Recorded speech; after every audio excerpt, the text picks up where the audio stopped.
Hi guys, welcome to No Film, where we talk about movies, series, and everything in between. I'm your host Shoaib, and today we have a very exciting episode for you. I'm here with two enthusiasts, and we are here to talk about comic book stuff.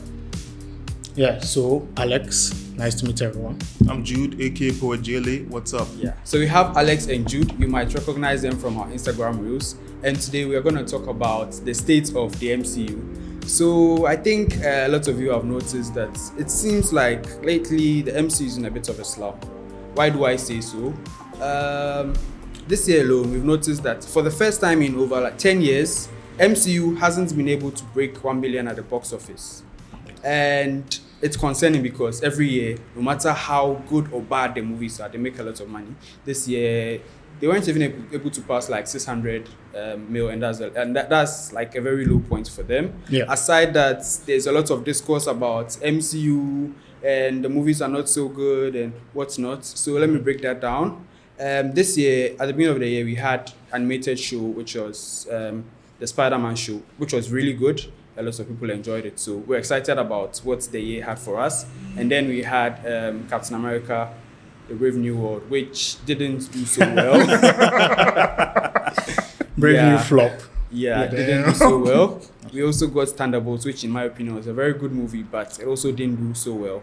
And then the movie we thought that would put MCU on the map this year was Fantastic Four, which was a good movie, but also didn't do very well.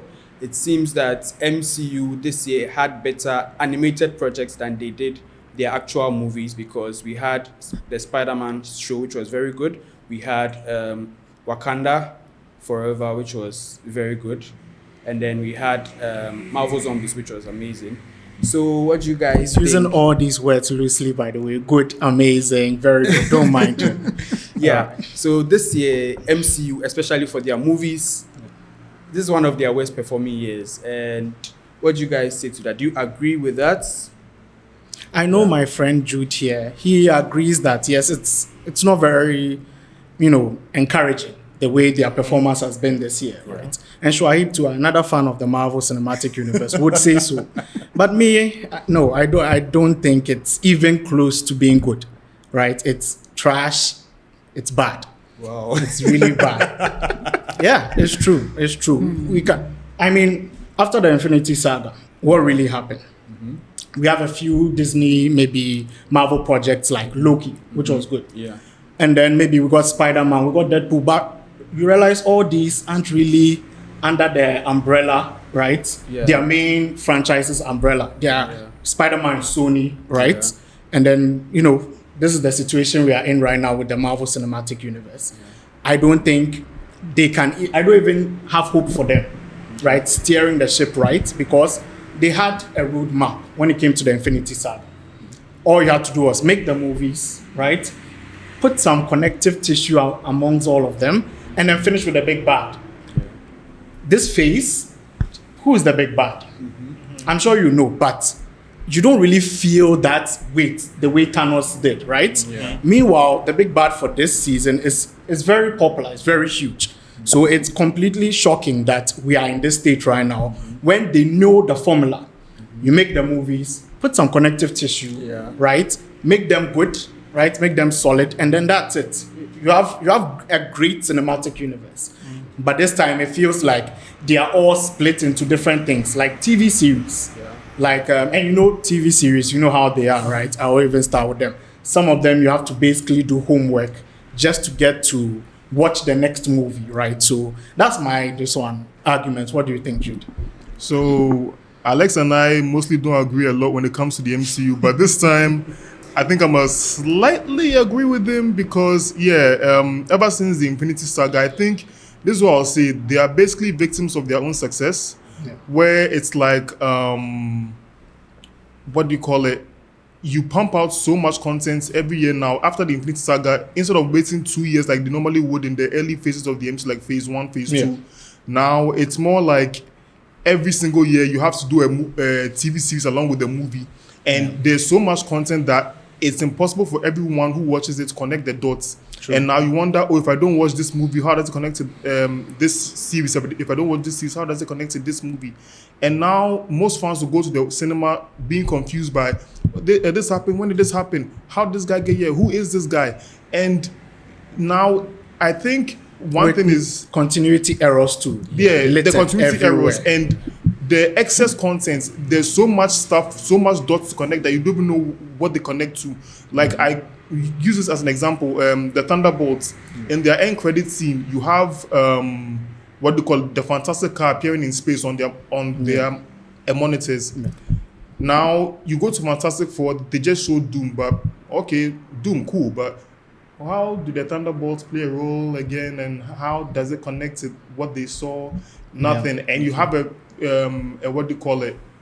A note from the guy saying, "Oh, I didn't know, I forgot." And it's a result of so much content. Yeah. So much content. They can't out even there. keep up. You can't keep Yeah. up. I And- get that. I feel like even with that, they can even say that, oh, maybe they will connect that in the later when we don't want to build suspense and all that. Yeah. But I feel like they've started building a lot and then they've forgotten about it, because even projects like Shang-Chi, they did a build up to even where Benedict Wong called him in, and then since that we've not heard anything from that. That seems like it has gone on the side. Even with since Infinity War, with the snap, it's like a big deal because some people aged 5 years and people didn't. I feel like they only addressed it a little bit in the Spider-Man movie. After that, they didn't talk about it. A The little bit between Falcon yeah, and Zoom. and then the It's whole the series. Celestial coming out of the earth, Yeah. they didn't really address it. Like, it feels like there's so much going on and they are not even able to keep up Yeah. with everything that is happening in the universe. You get it? So it's like there's just so much going on and they lose track of the Yeah. things that they are doing. It's because- basically bloat, right? Yeah. Yeah. And because of the bloat, you can't get a proper storyline, maybe even like something solid, narrowing to your final boss, Yeah. right? How they are going to save the universe and everything this time. Yeah. And it's such a big deal to go, like you said, with the Thunderbolts. You see how it ends, right? Hearing something like that, you'll be like, okay, how does that make any sense in a Fantastic Four movie, right? Like, where they to the end were just showing Doom, which I think was red meat, just so that everyone who knows Yeah. Doom comes to watch the Fantastic Four movie. It's red meat. And it seems more like, instead of connecting the universes with those iconic end credit scenes we all know and love, Yeah. it's more like we are promoting the next movie. Yeah. Instead of, okay, this is the story. These are how some of the characters will meet, right? With the end credit scene. Yeah. But we don't even get that, Yeah. right? So I say the state of the MCU, it's bad, it's declining. It's going to keep getting worse because they are not changing trajectory. They are still doing the same thing. More series, Yeah. more animated series. The movies to Yeah. they are This year characters alone- we don't really care about and this have year alone, no we got connection. 3 major movies. 1 year we got 3 major movies. We got like 2 2 shows, Yes. which one of them was very good. It was Daredevil, and then the other was Ironheart, which some people hate, some people love. Don't get me That's- started on Ironheart. Yeah, so like there's just so much People going on. Give it too much credit. Yeah. There's just so much going on in MCU. But is that the reason why we think MCU is at a decline? Is it because there's so many projects? Because at the beginning there were a lot of projects, but now it's like, Yeah. you know, But I think Let Jude go first. one thing is this from a comic book perspective, right? I think is the treatment of certain characters like who are so massive in the comics, but when they come into the MCU, it feels like they've been neutered. Yeah. Like I'll give an example: Kang. Kang is an Avengers level threat. Kang is someone who is like heavily tied to some of the stories of major characters like the Avengers, Spider-Man, and you tell me this what you did with him and you put him in Ant-Man, Quantumania, yeah. and only that too, you have him showing up in Loki. I've talked about Ant-Man so many times. Yeah. I've Yeah. talked about Ant-Man so many times. multiple variants of him, and we get the one which is the main one, Kang, and you just treat him like some B-list or C-list villain when he's an A+ villain. So it's like, what exactly is the deal with the treatment of these guys? You've seen them in the comics, you've read the comics, you've done your research. Some of them will even openly admit that they didn't read any comic whatsoever before even putting in the show. So it's like, how do you do the research for it? Because these guys, they are not just anybody. They are major league individuals within the comic universe. So how do you translate that? And I have no problem with you altering things, right, to basically suit your kind of story. But the thing is, core elements of the characters must be kept. They must be kept in order for the stories to actually come out in a way that fans, both movie fans and comic book fans, will enjoy.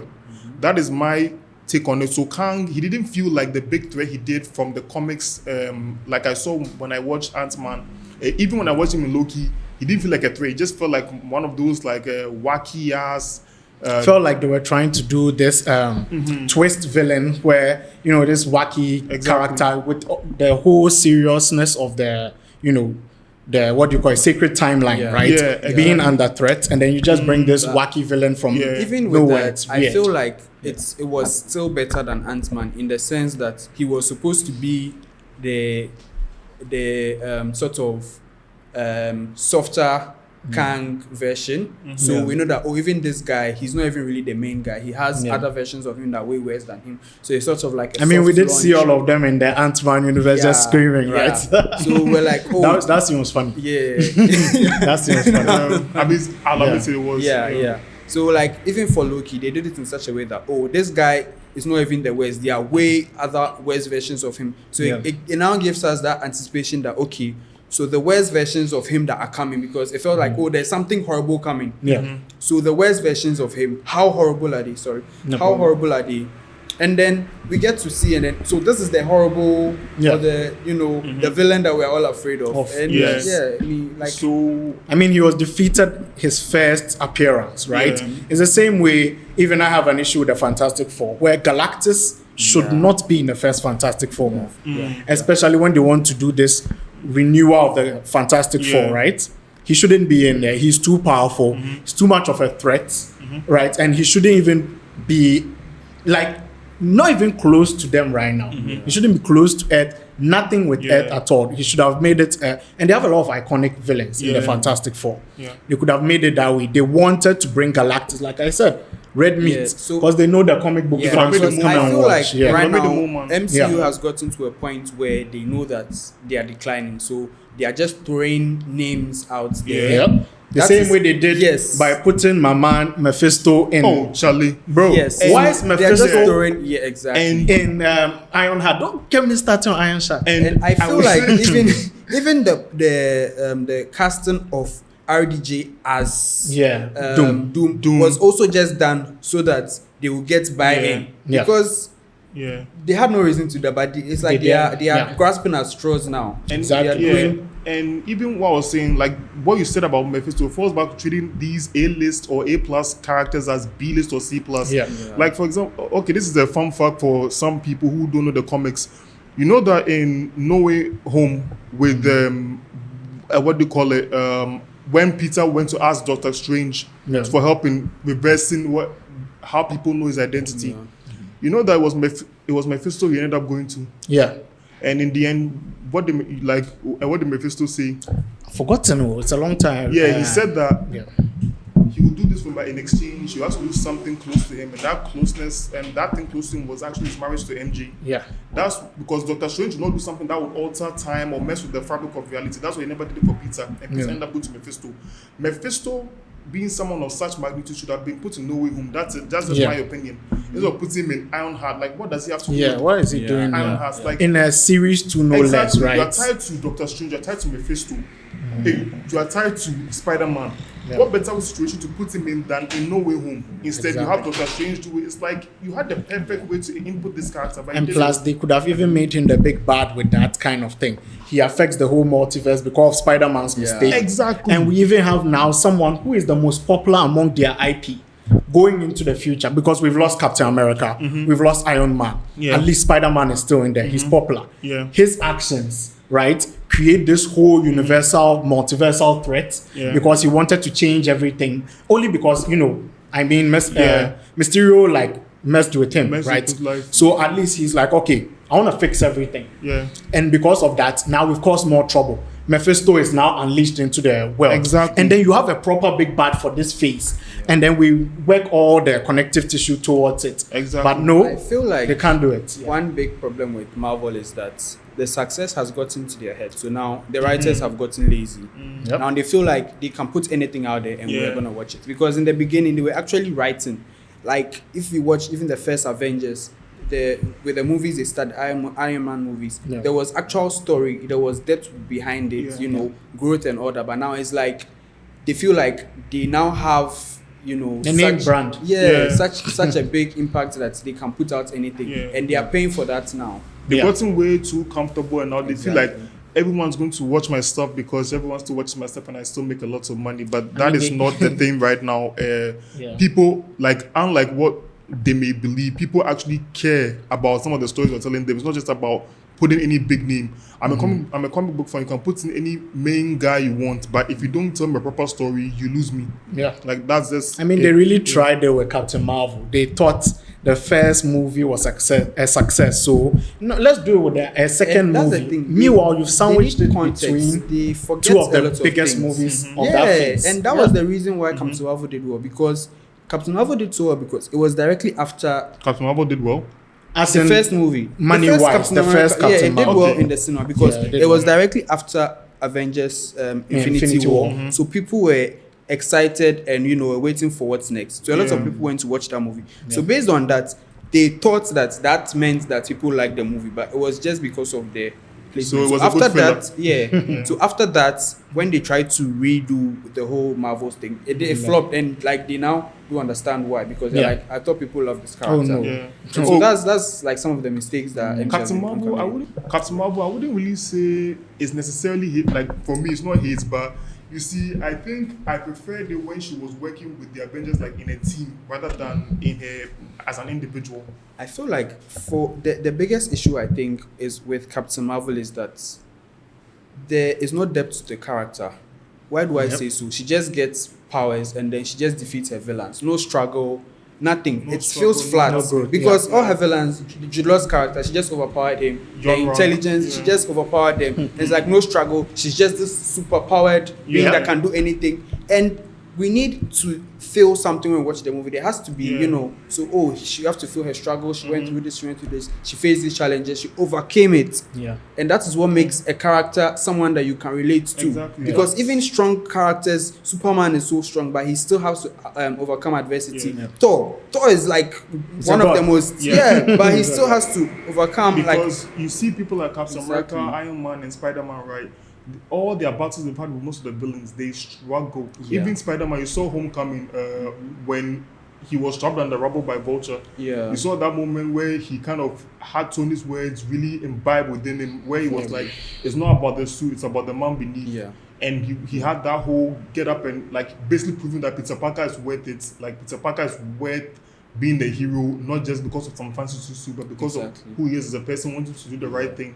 So that's what made you relate more to the character. But if you go and put someone who's just, I'm all powerful and I go pow, pow, pow, destroy a bunch of people, it's not really relatable. Like, it's cool, but it's not relatable enough for me to draw into the character.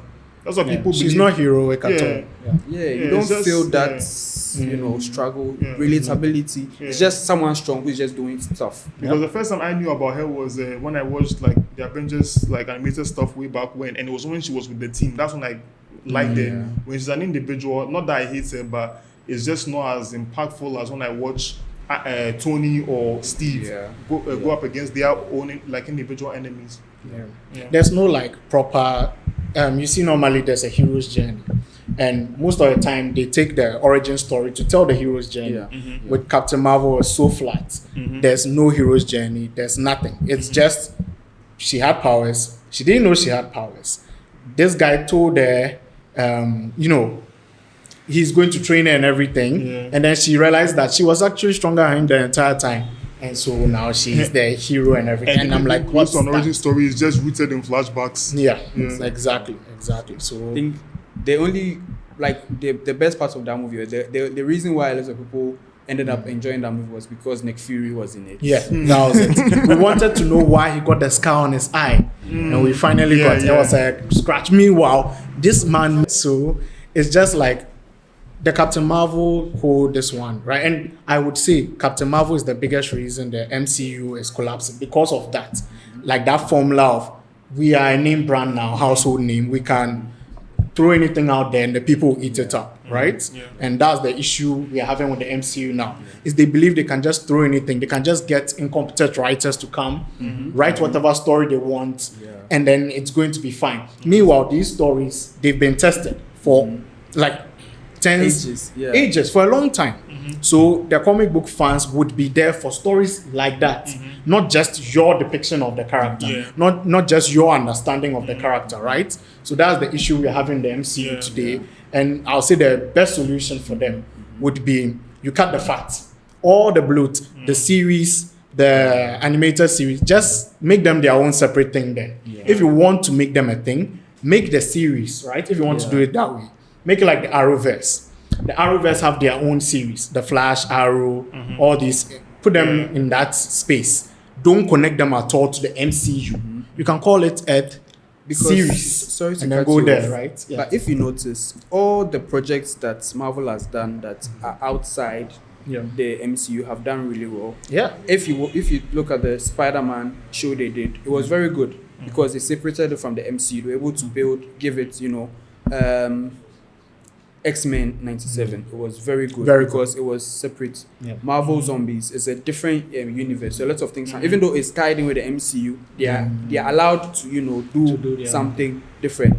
So it shows that they can actually have a universe where they do things that are not impacted in the MCU, and it's going to perform well, as has been shown in basically because almost all the shows they've done after Infinity War, if it's a good show, it means I wasn't in like the main MCU. Because even Daredevil Born Again was one of the best things they've done this year, and that is not even in the main MCU exactly because it has like a different origin before they are now trying to bring it in. So I think they should also think about that. Keep the MCU as MCU, and if you want to do something else, you can do it on the side.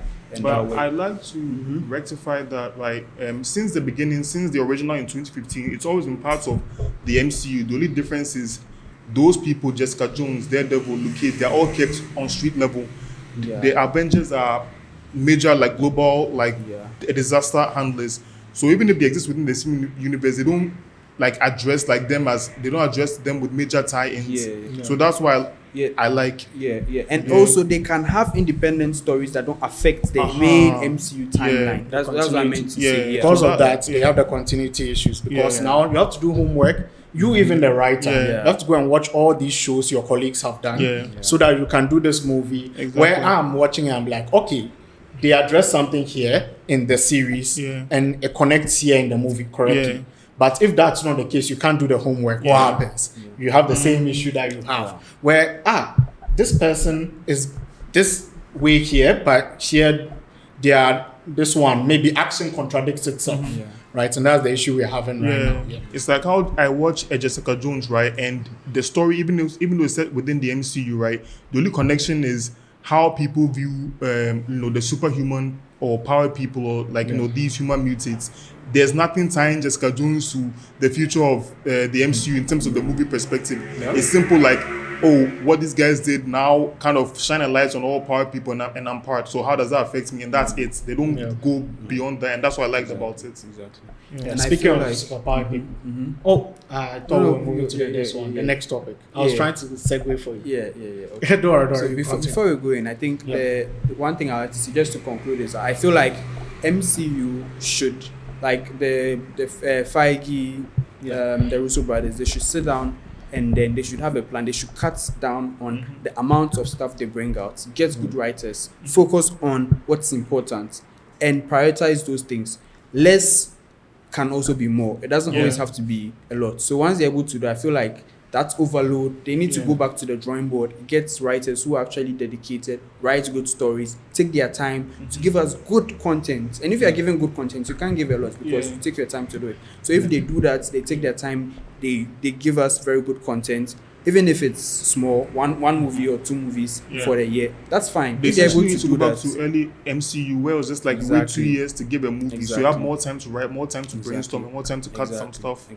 If they do that, I think that would be good. So more quality over quantity type situation. So we are answering the question at the end of the day: is the MCU on the decline, and would they be able to recover? I believe they are on the decline, and they won't be able to recover because all the solutions you've said, I'm a cynic, all the solutions you've said, they are not going to take them. They have come out and said, we are going to make sure we trim down the fat and everything, fire all the activists, writers, but we know they are not going to do it. It's still going to be on the decline because these people nowadays, they are playing it safe, which is another topic, right, altogether. Yeah. But nowadays, they don't make villains, and the best way, you test your hero to create a proper villain. They don't make villains that are villains, Yeah. right? They make villains and then they try and then justify them, or they try and make them safe villains for modern audiences, which is wrong. Basically, completely. the anime effect. Yeah, basically. Yeah. But then, with anime, they at least they are special. They Yeah. are able to write it in a way where it makes sense. Yeah. Whereas, for what we know about the Marvel Cinematic Universe, and then, every comic book villain is a comic book villain. We call them cartoonishly villainous, right? For a reason. They are villains, they are irredeemable, and they don't play it safe. They are punished. Yeah. But these movies nowadays, they are not punished. They get some redemption. They get some kind of like proper send off. I mean, Black Panther, but I won't get into it. Which is something which is all well and good, but I think you have to show that there are some people who really won't change despite how much you call out to them. Exactly. That's fine. We Like, need it's the villains reality who are of life. evil Yeah. by nature. It's just their nature the to be reality evil. of life. It's like, for example, you can watch wrestling. There are some people who portray characters that are irredeemable because it's like, it doesn't matter what you tell me, I'll never change. That's the reality of life. What you tell some people, they all won't be like, oh, I'm good now, sunshine and rainbows, and we'll all hold our hands and sing Kumbaya. Like, it doesn't work like that for everybody. So you have to show more of that within the MCU. Not everyone can be this redeemable person. Some people are straight out evil. Like, we just face facts. Yeah. So this brings us to the next point. Yeah. But before, do you think Marvel can bounce back? He said he doesn't see any hope for the MCU. Do you think the MCU can coming So I believe they can bounce back, right? But it depends on who they are bringing in. Like you said, if they keep these activist writers, as you call them, in, and they don't bring in people who are passionate about the franchise, like outside of movie, but within comic book universe like that, because most of the successful franchises, whether superhero or video games, because of people who care about the franchise, who care deeply about the franchise, who see that the characters really matter. They're not just people who see it as, oh, it's just something I need to do to earn a paycheck. The people who invest time into these things. So these are the people they can bring in. Fine. And that's how they'll be saved. But if they keep the people they have now and they don't trim off some of them to realize that you are holding me back from accomplishing this goal with my fan base, then that's how they'll decline. Yeah, that's all I'll say about it. Anyway, that brings us to the next part of the discussion, where we've seen that MCU is on a very steady decline. And it seems like since ownership has changed in DCU, now DCU is on also a steady ascension. They are going upwards. Let's see. James Gunn so far is doing well. Do we think that, even based on this year alone, we've seen that this year alone, I can say for this year, DC has performed better than MCU, based on the fact that Superman did better than all the other movies that MCU released this year. It did better than in the Fantastic Four too. Yeah, in the cinemas. Yeah, it made more money, and that is unheard of for the rivalry between MCU and it has never happened that like MCU has released 3 movies. Like, it's so unheard of that MCU has released 3 movies. DC released only 1 movie, but then all the 3 movies they released, none of them were able to surpass the box office returns for the DC movie. Like, that's unheard of. And is that a sign that, you know, DCU is now on the steady decline, on the steady ascension? Because I feel like DCU, we've gotten Superman this year. Superman was, even though it was a bit controversial, it was generally enjoyed by How's it most. controversial? Because the Snyder fans came to say, oh, this Superman is too soft. Snyder fans, screw you. Especially someone called Andrew Benjamin, screw you. Don't worry, Dre, I got you. I got you here on this part. So I'll let Jude go first answering the question. Yeah, so I was going to say that based on the fact that we've seen all this, we've seen that Superman did very well, and then the TV series Peacemaker also did very well, with the fact that with the exclusion of the season finale, which a lot of people had things to say about it. But that's aside, generally, it did well. The ratings were very high. A lot of people streamed it. You can say like it performed very well. So based on these 2 projects alone that DCU had this year, it's performed better than most of the stuff MCU puts out there. So what do you think about that? Okay, so first off, I love the Superman movie, but I'm going to be pragmatic for just a few minutes here. It's just one movie. It's like an ant going up against a dinosaur, and despite the ebb and flow quality of the MCU, it's still a dinosaur nonetheless. Okay. So, and Peacemaker, let's not forget, they retconned Peacemaker from the DCEU and brought it into the DCU. They even changed the last scene, for God's sake. They changed it from Aquaman and the Flash to Justice Gang. the Justice Gang guy and then Hawk Girl. So it's like, I have much hope for it because of who's behind it. And I call Gunn kind of like comic book CM Punk. Like, he's basically for the people. Or like at least for the nerds. He's for the comic book guys. He knows what people want, and that's why even when people complain that he didn't do any origin story, I heard that from Paul 4 weeks ago from the video you guys shot.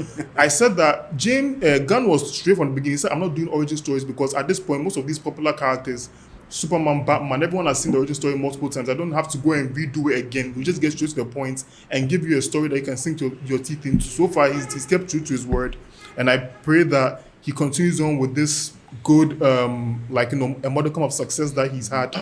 That's what I would say about it, because he has something good here. He can make something good out of it because of what he's done with Guardians of the Galaxy in the MCU.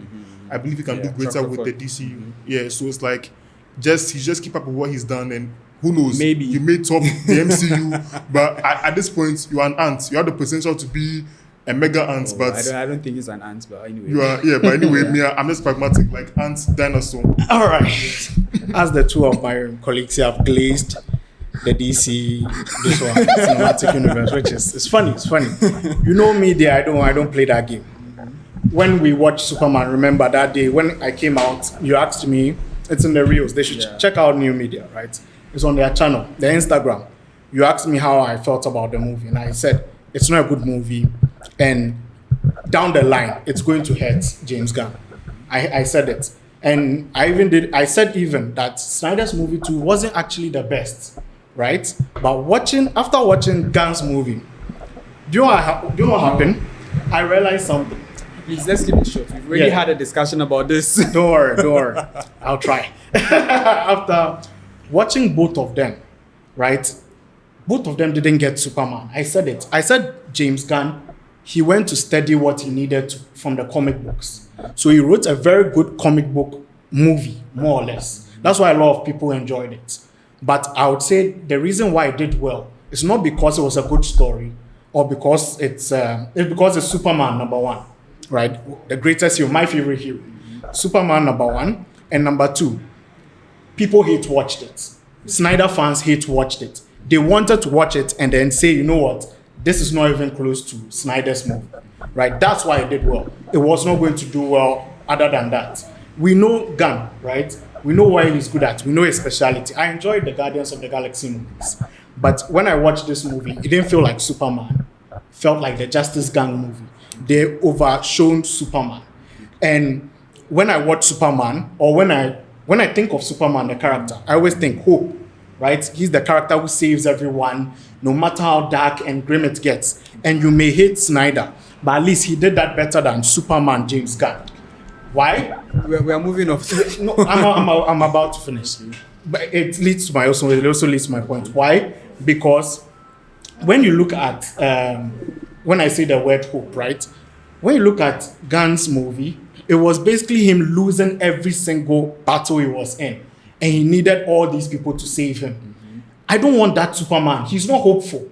He's not hopeful at all. But they did mention that he hasn't lost a battle for over 3 years. And this is his first loss. So we are seeing that as his lowest point. Remember, when the movie starts, he's on the ground in the Arctic. Beaten, bloody, like you see blood on him. Like, right? He's there in the Arctic, he's bloody, he's beaten. And I'm like, that's not hopeful at all for Superman. The way I know and then I respect the character. Right? But Superman, if you watch in any Superman movie, he gets beat up before he beats up the bad guy. Which is true. But when you are starting a whole new universe, right? You say this is your flagship movie that is going to introduce all these characters. We are talking about Superman too much. Let's talk about the main DCU. The reason is because this is the main DCU. Yeah. It's Superman right now. It's this movie leading to Peacemaker. That's why I'm even hamping on it. Other than that, I would have gone glossed over it. But the only thing he inspired me to do, I wasn't hopeful about him, is to go and rewatch Snyder's movie. It's true. That's the only thing he made me do, is rewatch it. So I'm like, don't cut this out. Don't cut this out. Like, this Superman that Gunn gave me, it's not hopeful at all. right? And he doesn't inspire. If he's being beaten this much, he doesn't inspire me for the continuation if we of go into his this, universe. we're not going to finish because I can also say that Yeah. I feel like it showed that they said at the beginning that he has been winning forever, but this is Yeah. the first time he's lost, and Yeah. they showed us that even though he's lost, this is how he's taking Yeah. his loss, and it can teach us that you can be winning and then it gets to a point where you feel like you're always losing, but there's still hope. But But then- that is like a whole. This, Yeah. I don't That's a want us whole to have discussion, that right? discussion. Yes. We'll have it another time. It's fine. Yeah. But let me just end with my point. Okay. So, knowing how the movie went, and then we Yeah. go into Peacemaker and everything, Yeah. right? I haven't watched the season 2, and I started a bit of season 1. Okay. So I know it's a fun show, right? So I want to finish it, and then I'll be able to give my points on it. Okay. But from what I hear, right, I still have no hope for the DC, like the DC universe, right? Because I know James Gunn, I know his strengths, and he should keep to his strengths. That's why the Superman movie was more about the Justice Gunn movie than Superman. But I understand he's trying to create this universe. He has one movie, he wants to make it something, right? And so he puts all these characters in, so you at least can look forward to their movies or their universe, right? The universes I'm looking forward to are like Green Lantern, very favorites of mine when it comes to DC. Green Lantern. I'm looking forward to Mr. Terrific, which is funny enough, right? I'm looking forward to him, MVP. whatever he may do, because he was good in the movie. Terrific. Exactly. And yeah, so in my opinion, right, ending all of this, and it's only because maybe I'm a cynic or anything, but DC, you may feel like it's on the ascent, right, because Marvel's on the decline, but I feel like they are both falling steady. The only thing is, Marvel has a lot of weight holding it back because it had a lot of very good stuff I'm even rewatching. Whereas DC is just starting. So we can give him some time to find his legs.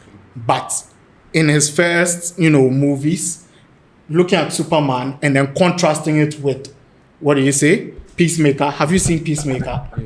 Does that look like something you show children? No, but hopeful? that's the thing. It's Peacemaker is different from Superman. Peacemaker is. He said it's the continuation. You need it's to not- watch it You don't need to watch to it. understand the universe he's no. trying to build. James Gunn has come Yeah. to say that all his projects are independent of each other, so you don't need to That's watch what he said. Peacemaker. Yeah, because he's been real with everything. Yeah, he because said Peacemaker so far. is targeted at an 18 plus audience. He has said it so many times. And that's why it came on HBO Max as an 18 plus show. It's not for kids. Kids are not supposed to watch it. So you watch, as a kid, you watch the Superman and then you watch the Man of Tomorrow that is coming out next year. And that's it. So what he did for Peacemaker, for a show of that caliber, it has the gore, it has everything, and it's good. If you watch season 2, maybe the end, some people have songs. But if you watch the season 2, depending on what you like, you agree that it's like a very good show. It's very I'll watch it emotional, has a lot of things where it talks about, but Yeah. it's not for kids and it's not for everyone. And he marketed it as such. Okay. Because I think people like the fan base really needs to stop doing this thing where they are like, because the comic book movie is for a family or all ages. Yeah. Because the guy has been real since day one. He told you some things will be for kids, some things will be for family, some things will be for 18 Wait, plus. just He like even the has comics. a Yeah, Clayface- comics have yeah, this he has a 18 plus. Clayface Yeah. horror movie coming out, and it's Yeah. obviously So not for don't kids. take your so- kid to a movie. Go show them this and act like it's Gun's fault. Yep. It's your fault for not doing your research and then come to tell Gun is ruining my kid. But meanwhile, you ruined your kid by sending to a movie you knew or should have known was not age appropriate. Yeah, So I don't want to hear that whole Gun is ruining it or he's sexualizing it. He told you from day one, this is for kids, this is for adults, this is for families. Go for the ones you want to. Don't come and now do what you have. You do what you want to do and make a mistake and it's come and tell 18 me. plus. If your kid has HBO account, there's a kid's account. He'll not get access Exactly. to those things. Me, all I'll say is, right, I'll watch. Now you guys have convinced me. I have to finish Peacemaker, so I'll finish it. And then maybe we'll come back and have that discussion, right, on Peacemaker. And then I'll give you my points on how the enough. show's measures Anyway. up. Yeah. But right now, yes, What do you think? I think Do you it's. think DC has a chance against the MCU? So, given who's behind it and how he's in touch with the average comic book fan, I believe so. Like, I believe that in a few years, and this is why I said that I have to watch a modicum of maybe 5 to 6 movies to actually determine if it's going to overtake the MCU down the line or if it's going to always be behind the MCU. So that's just my take on it. And I'm saying this, Gunn, when it comes to comic book accuracy, Gunn is the guy for me. When I watched the Superman movie, it felt like I was watching the Tim Daly cartoon from the DCAU. And I just want to see how these characters will interact when he starts doing the crossovers with them and all that stuff. Then I'll know that this is the DC that I love from the comics being brought into live action. That's how I will know. But for now, like I said, it's too early for me to judge, and I'm giving him a fair shake by making any comparison. Okay. So I'll just wait for him to move along with what he's doing. Okay, that's fair. Let's make a bet. Jude says in 5 movies you'll be able to determine whether or not the DC 5 or 6. Or 6 is going to be on the ascent or the decline, just like the Marvel universe. I'm going to bet that you wouldn't like the trajectory he's going to go in, right? What do you see? I bet that it's not going to be that case. Okay. We've heard your thoughts. We've heard your thoughts. So just to close this out, I feel like based on James Gunn's track record, he's done a lot of good things. He knows how to do team shows and superhero shows, and that's what he started off with. Even though it's a Superman movie, he brought the Justice Gang. He did a team effort, and he has also said that he's not going to direct all the movies himself. He's going to bring in able people who can do other stuff. I feel like if he keeps it according to how he's done so far, he has a good chance of doing like a very good universe, because he himself is like a fan. He's very passionate about the project. And of course, he's not going to do every movie himself. He's going to bring in other directors who have specialties in like some of the other stuff. So I think I'm hopeful. I think I can't say for sure if it's going to overtake the MCU, because the MCU can also make a comeback. Who knows? Yeah. But I think that based on the way he has started, it's a good start. So anything can happen, but based on the good start, I think there's a good chance that he can make things work. But for MCU, I think we just keep our fingers crossed, because we all love the MCU, and we are actually looking forward to getting back to their past glory, and because we just want to have good movies that we can enjoy. It's like you just want to enjoy them as a comic book fan, as a movie fan. That's it. Simple. Yeah. So that has been it for today's episode. Big thanks to Alex and Jude for joining us. Thank you also for watching. Don't forget to like, share, subscribe. Thank you.